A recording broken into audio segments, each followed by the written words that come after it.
My name is Asghar Ali and currently I am posted as AIG Industries in the Inspector of Prison, Punjab, Lahore.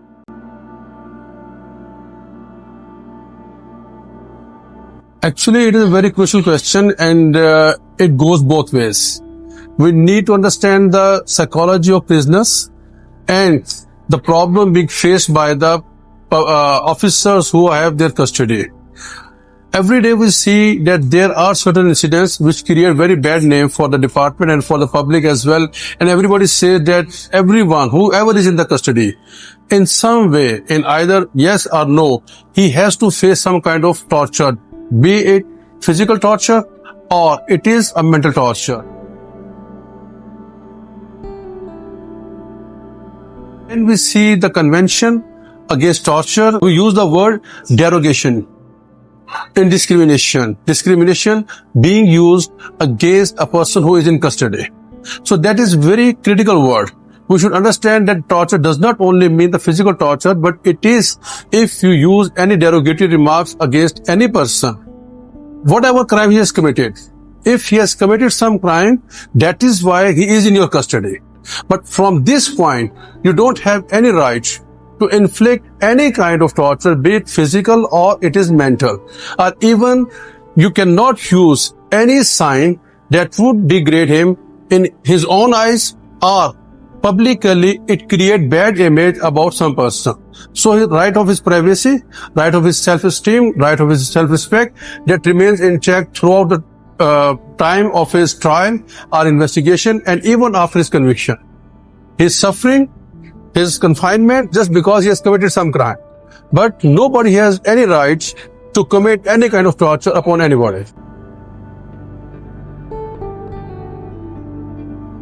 Training, impart them training and create a sense of responsibility and make them self-motivated to assume their responsibility and perform their duties within the ambit of law. But to trespass their legal authority and inflict any kind of punishment or any kind of torture upon the body or upon the mental health of any prisoner. However, you want to bring some change and you want to transform the system, it needs a strategic and disciplined way of research. And this platform provides you to exchange your ideas. You cannot stay all the time on one side of the table. Sometimes you need to go across the other side of the table to understand both dimensions. So once you start imparting training of all the stakeholders like prosecution, police, prison, judicial officers under one roof, as PJJ has provided this platform to exchange the views of every department who is dealing with the criminal justice system. These kinds of trainings and workshops can bring positive changes in the attitude of investigating officers and the person who are assigned with the duty to have the custody of prisoner, be he is an under trial prisoner or a convicted prisoner.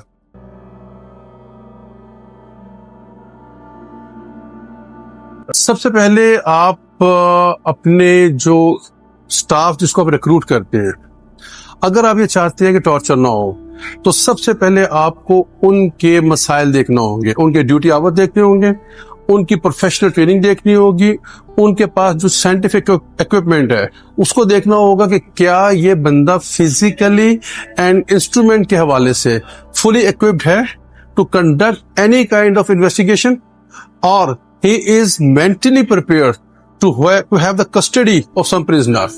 Once he is not satisfied with his own self, once he has some problem with a psychological problem with his own duties, dual performance of his duty, or he has some other, you can say that insufficient resources, he will have to go to those kind of means which are not allowed under law.